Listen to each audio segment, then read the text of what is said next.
नमस्कार good morning. आज April 6 तारिख शनिवार। आज दिन भरी अनेक बड़ गुरुत्वपूर्ण खबर गुड़िक आसी।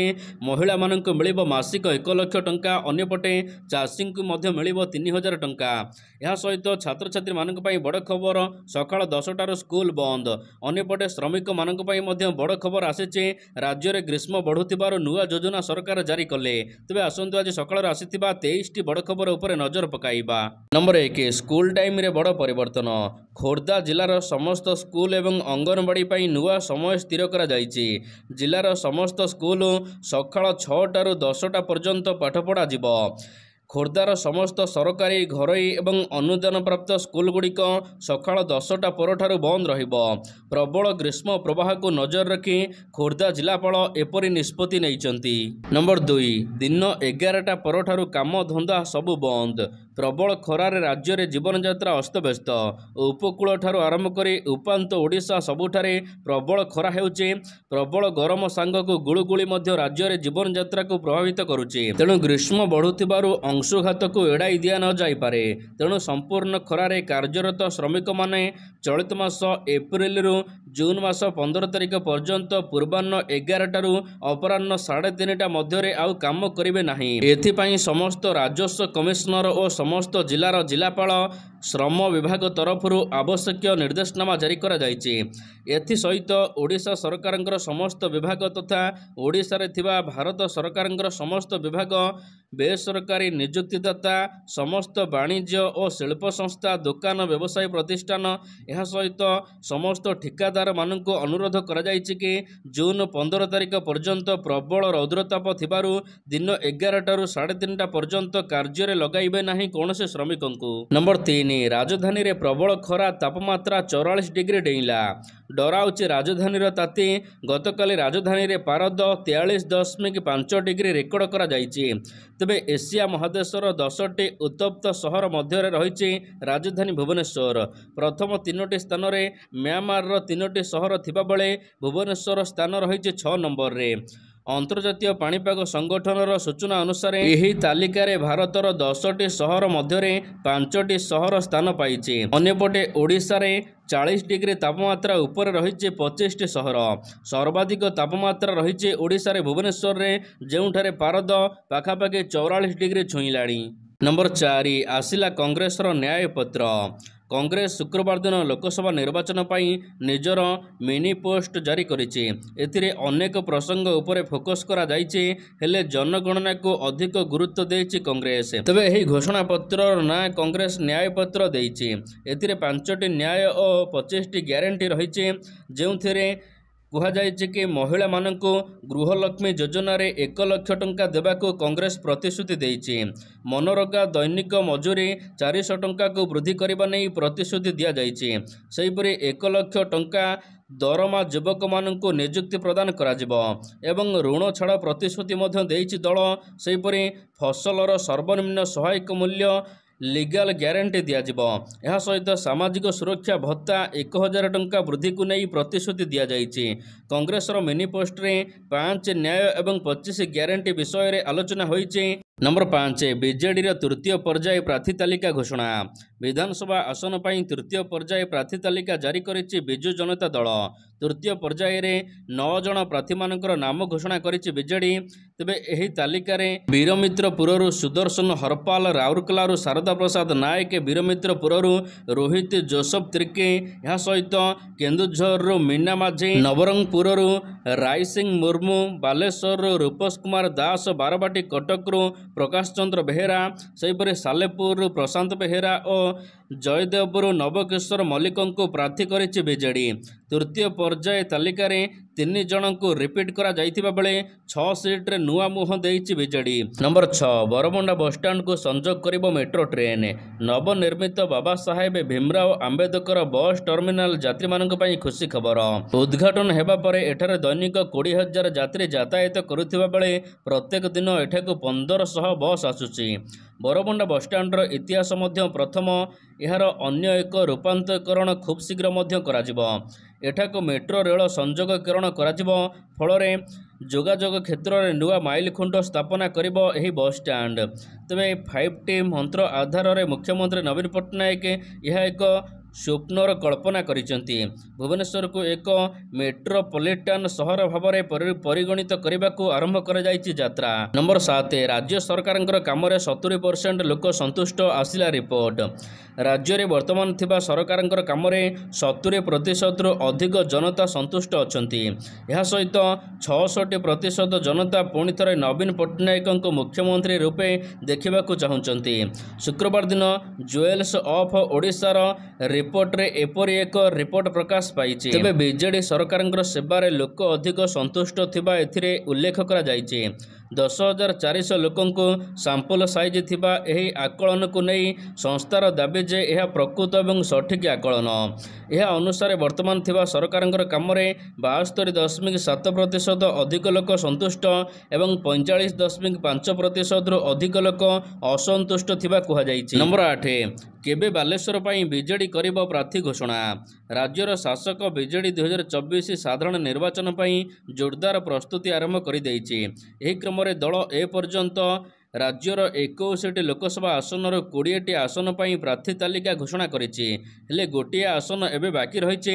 ଲୋକସଭା ପ୍ରାର୍ଥୀ ତାଲିକା ଘୋଷଣା ହୋଇନି। ତେବେ ଏହି ଆସନଟି ହେଉଛି ବାଲେଶ୍ୱର ଲୋକସଭା ଆସନ। ବାଲେଶ୍ୱର ଲୋକସଭା ଆସନ ପାଇଁ ବିଜେପି ତରଫରୁ ତୃତୀୟ ଥର ପାଇଁ ପ୍ରତାପ ଷଡ଼ଙ୍ଗୀଙ୍କୁ ପ୍ରାର୍ଥୀ କରାଯାଇଛି। କଂଗ୍ରେସ ଏପର୍ଯ୍ୟନ୍ତ ଏହି ଆସନ ପାଇଁ ଲୋକସଭା ପ୍ରାର୍ଥୀ ଘୋଷଣା କରିନି। ଏହା ସହିତ ବିଜେଡିର ମାଳ ମାଳ ଆଶାୟୀ ଥିବା ପରେ ମଧ୍ୟ ବାଲେଶ୍ୱର ଲୋକସଭା ଆସନ ପାଇଁ ପ୍ରାର୍ଥୀ କାହିଁକି ଘୋଷଣା କରୁନି ବିଜେଡି, ଏ ନେଇ ସସ୍ପେନ୍ସ ଲାଗି ରହିଛି। ନମ୍ବର 9 ଓଡ଼ିଶାରେ ବିଧାନସଭା ନିର୍ବାଚନ ଲଢ଼ିବ ଆପ୍।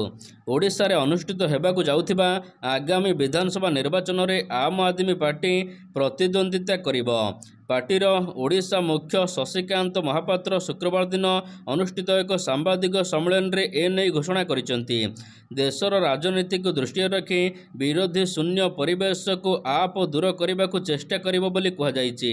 ଏଥିପାଇଁ ଆପ୍ ନିର୍ବାଚନ ମଇଦାନକୁ ଓହ୍ଲାଇବାକୁ ଅଣ୍ଟା ଭିଡ଼ିଥିବା ବେଳେ ଖୁବ୍ ଶୀଘ୍ର ପ୍ରାର୍ଥୀ ତାଲିକା ଘୋଷଣା କରାଯିବ ଦଳ ତରଫରୁ। ସାମ୍ବାଦିକ ସମ୍ମିଳନୀରେ ଦଳ ତରଫରୁ କୁହାଯାଇଛି, ଓଡ଼ିଶାର 147ଟି ବିଧାନସଭା ନିର୍ବାଚନ ମଣ୍ଡଳୀ ପାଇଁ ପ୍ରାର୍ଥୀ ଦେବ ଆପ୍। ଅନ୍ୟପଟେ ଓଡ଼ିଶାରେ ଆପ୍ ଲୋକସଭା ନିର୍ବାଚନ ଲଢ଼ିବ ନାହିଁ ବୋଲି କହିଛି। ନମ୍ବର 10 ଆସୁଛି ବର୍ଷା। ସାରା ରାଜ୍ୟରେ ତାତି ଦିନକୁ ଦିନ ବଢ଼ିବାରେ ଲାଗିଛି।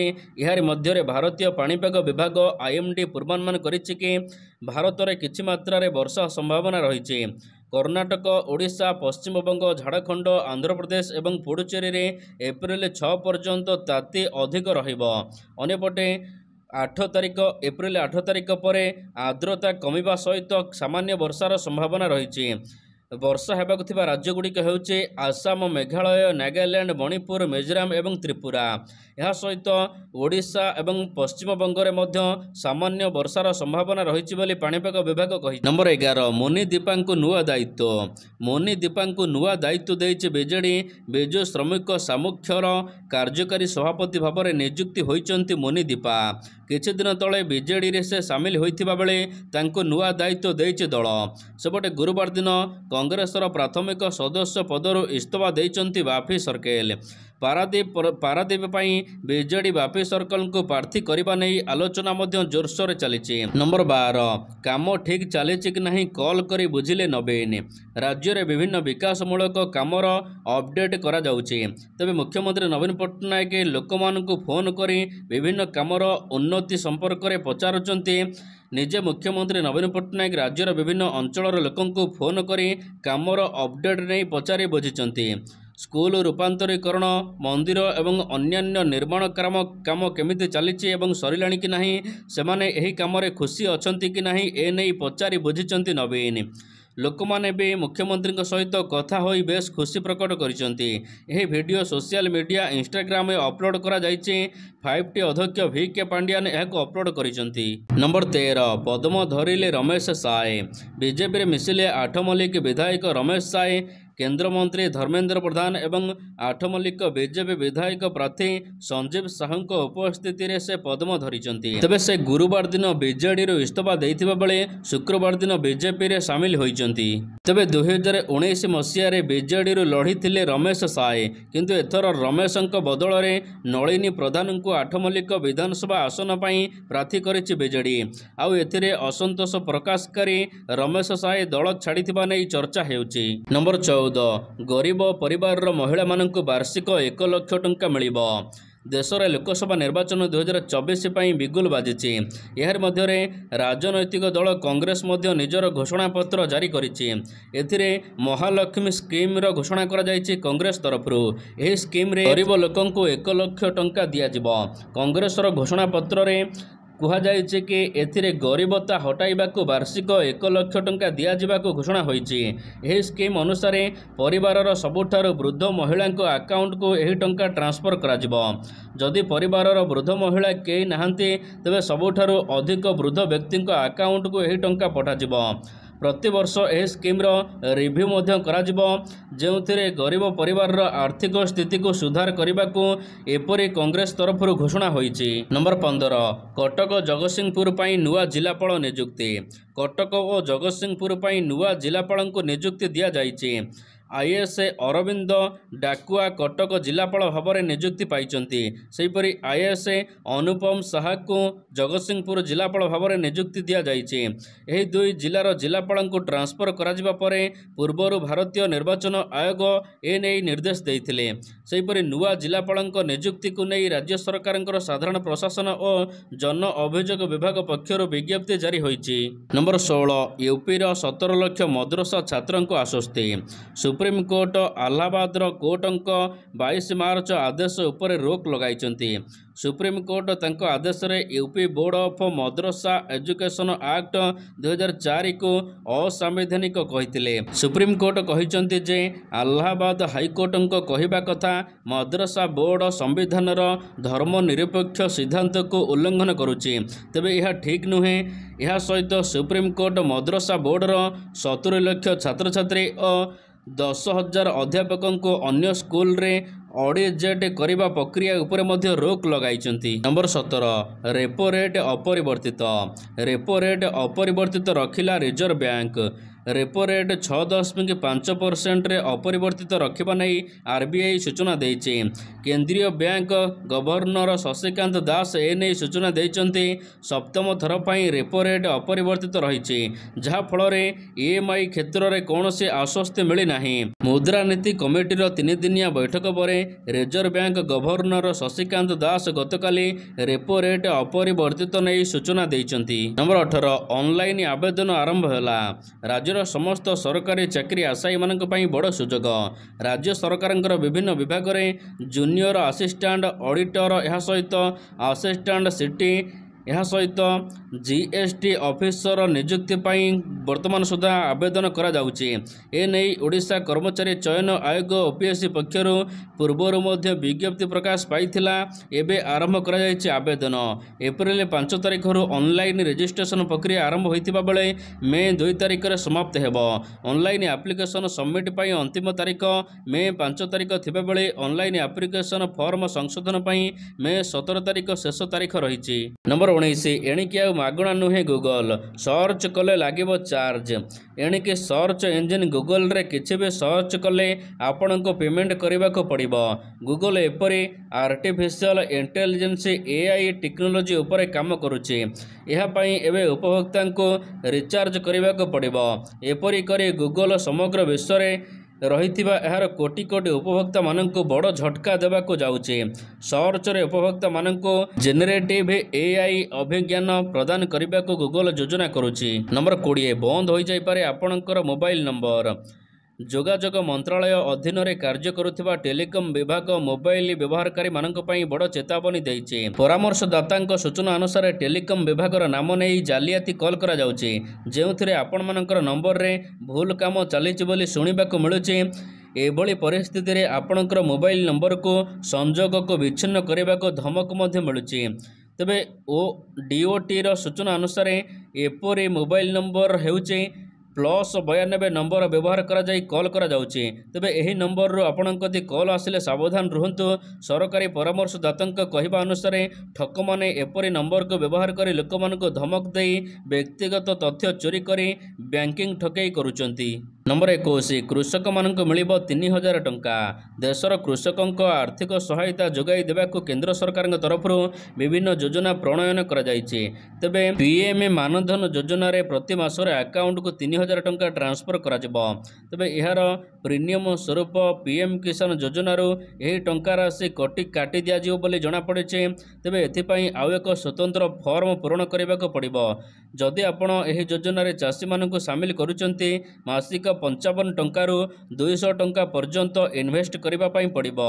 जेतेबेले आपण एहाको इन्वेस्ट करूचंती आपणकर बयस जेबे 60 छुइबो एही योजना रे आपण मानकु मासिक अकाउंट रे 3000 टंका पेंशन मिलिबो। नंबर 22 पाकिस्तान को जवाब। एक घरोई टेलीविजन चैनल रे स्वतंत्र साक्षात्कार रे आतंकवादी विस्तार करुवा पाकिस्तान को प्रतिरक्षा मंत्री राजनाथ सिंह एक प्रत्यक्ष तथा दृढ़ जवाब वार्ता देइचंती।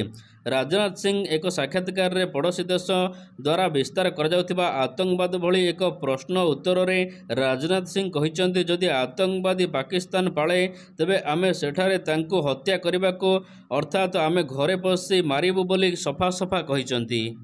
नंबर 23 ईरान एवं इस्राएल मध्य हेब युद्ध। पृथ्वी धीरे धीरे युद्ध आड़ को आगे जाऊँचे।